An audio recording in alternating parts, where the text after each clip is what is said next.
Friends, welcome to Sparks academy. நம்ம brain spark அப்படிங்கிற பேர்ல சிவில் இன்ஜினியரிங் எம்சிக்யூ கொஸ்டின் தான் சால்வ் பண்ணிட்டு இருக்கோம். இந்த கொஸ்டின் பாருங்க, ஃப்ளூயிட் மெக்கானிக்ஸ்ல இருந்தது இருக்கு. ஆல்ரெடி நம்ம இந்த டிஸ்சார்ஜ் ஃபார்முலா வச்சு ஒரு கொஸ்டின் பார்த்திருந்தோம். Q = A × V தான் இதோட formula.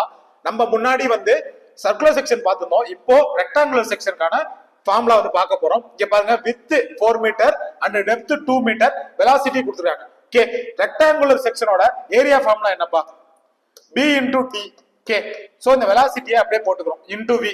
Okay, so B × D அப்படினா 4 × 2 மீட்டர். ஓகே, 4 × 2 இந்த வெலாசிட்டிக்கு into 3. Okay, 4 2s are 8, 8 × 3 okay 24 வருங்க. ஓகே, இந்த ஏரியாவோட யூனிட் என்னப்பா? Metre squared. இந்த வெலாசிட்டியோட யூனிட் என்ன? Metre per second. Okay, so metre square into metre, metre cube per second கீழே அப்படியே தான் இருக்கும், அப்படியே போட்டுக்கிறோம். Okay, so 24 metre cube per second. இந்த ஃபார்முலா முக்கியம்ப்பா. ஓகே, சோ இதுக்கான ஆன்சர் என்ன பாத்தீங்கன்னா option D, 24 metre cube per second தான் கரெக்ட். Okay, so thank you.